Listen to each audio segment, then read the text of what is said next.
I remember opening Quran first time, and I remember, of course, one of the most important verses of my life to this day, فَإِنَّ مَعَ الْعُسْرِ يُسْرًا إِنَّ مَعَ الْعُسْرِ يُسْرًا. This difficulty that you're in, it will come to an end. It will come to an end. And I remember just holding on to that. Like with everything, I held on to that verse, that maybe some ease was going to come after this crisis. The thing every single time is the Quran. The Quran. How is this book possible? How is this, we can hold this miracle in our hands? How is it possible that the Prophet Muhammad sallallahu alaihi wasallam knew all of, he couldn't read, he couldn't write, he had no education? How is this possible that he predicted so many things over decades and centuries that would come true? How is it possible? So every time, for me, the thing that brings me back without any doubt is the Quran. And the more we learn about the Quran, the more we find out with science and with maths and with computers, and the more we analyze it, the more miraculous, the more miracles come out of the Quran. I remember hearing the Quran for the first time, and it was just so fascinating, so attracted to it, that just, I don't know what it says. I have no clue, right? I don't understand Arabic at that time. But it touched me, the recitation. By the way, by this time I'm already reading Quran every night, one page, very excited. Like, I remember it was my habit. I would just read a little bit each night. But I felt like it was a debate between me and the Quran. Like, I have all these questions, then I'm reading another page, and like the answer's coming. It's like I'm asking more questions in my mind. I'm talking, and then next is the answer again. Yeah, the Quran is right next to my bed, and I'm just reading, and it's like this fight almost, And many times I felt like literally, like it's talking to me. I know people are like, what the heck? But literally, like, I'll pick it up, and this is my whole day. There's something in my mind, it's like I'm thinking about this question, and I open it, right there. The answer is right there. And the feeling that you get, it's like, what's going on? Like, Allah's watching you. Allah is talking. That's why some of the ulama said, if you want to talk to Allah, make dua. If you want Allah to talk to you, read the Quran.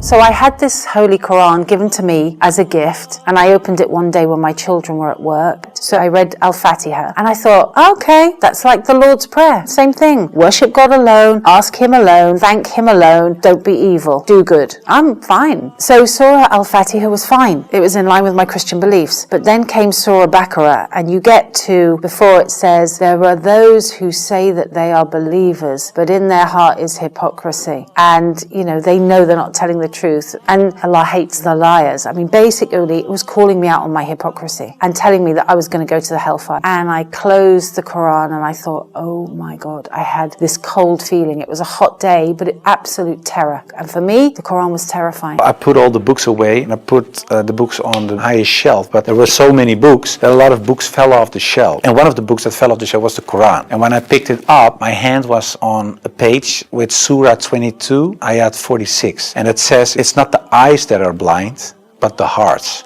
And I thought to myself, that really is my problem, because it wasn't the eyes, but I still couldn't accept the fact that I said He is a prophet, there is this one God. I just couldn't. So it wasn't my eyes that were blind, but it was really my heart. I couldn't accept it. I think my nafs or whatever, my ego, I couldn't accept it. The whole anxiety or the whole doubting issue, it disappeared like snow for the sun. And I thought to myself, well, I think I'm a Muslim. And then, of course, I had to tell other people. We were friends, getting along in their house. And at some point, I just asked them, oh, you have a Quran there in French. That will be interesting for me. Can I borrow it just to read and to discover it? Because I never opened a Quran back there. So yeah, they said, oh, yeah, take it home. And that was a big shock. Yeah, I think since the very, very first moment, I read the first words and I was, okay, this is something. It was the first time in my life that I read a text which wasn't about someone or something other than me. This text was talking to me. It was like I was, hearing the voice speaking in the book. So it was a very shocking experience. I remember very well kind of my state at the time. That was said in this book was just plain evidence. Was, okay, just wake up now. Look around you. Don't you see? And I was, yes, that's true. That's how I really see the world, and that's how I should see the world, and that's how I should see myself as part of this world.